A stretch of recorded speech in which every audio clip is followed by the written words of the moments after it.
Яралы ыңгыраша, саташа, ак каенга терәгән баш каен. «Варварство», «Волки», «Не верь» и другие бессмертные произведения поэта-героя Мусы Джалиля. Те самые стихи, которые в окопах Великой Отечественной заучивались наизусть. С ними на устах наши прадеды шли в бой и били врага.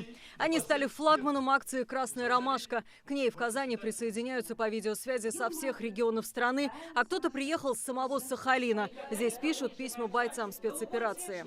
Так, написали все? Конверты подписали? Акцию организовал ресурсный центр опоры героев. Письма пишут ветераны СВО, вдовы бойцов, их дети, мамы, волонтеры. Самому старшему участнику Вере Бакаевой 91 год, а по паспорту 96. В 1941 году вся ее семья попала в немецкий концлагерь Кёнигсберга. Там убили ее родителей, а над 7-летней Верочкой проводили эксперименты в фашистской лаборатории.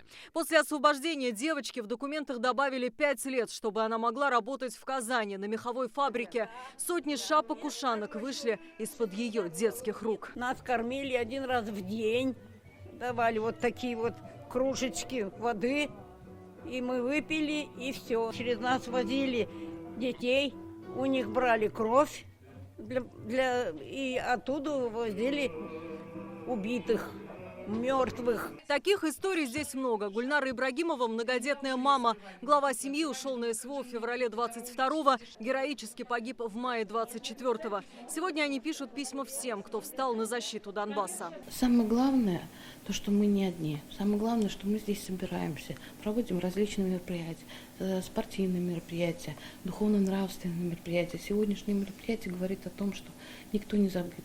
И ничто не забыто. Из прошлого нету будущего, да, то есть это мы с вами должны знать.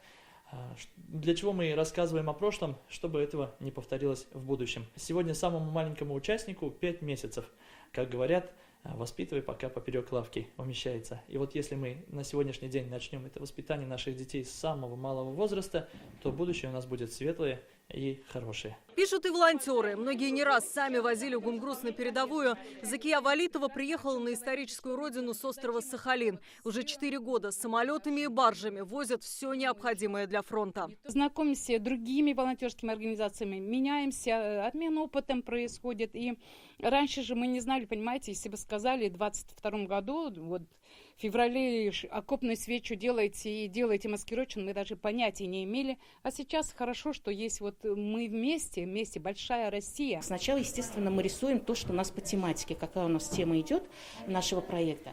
Но в самое первое, что мы вкладываем письма, это молитвы, мусульманские и христианские. И очень интересно смотреть, когда дети, кто-то говорит бисмилля, кто-то крестится, да, это очень важно для каждого ребенка, когда он вот эту веру вкладывает в письмо. А потом у нас идут уже носки, вкусняшки, чай, и даже вот в несколько писем мы вложили душицу. Первый эшелон с гумгрузом и письмами дойдет до передовой 15 февраля, в день рождения поэта-героя Мусы Джалиля.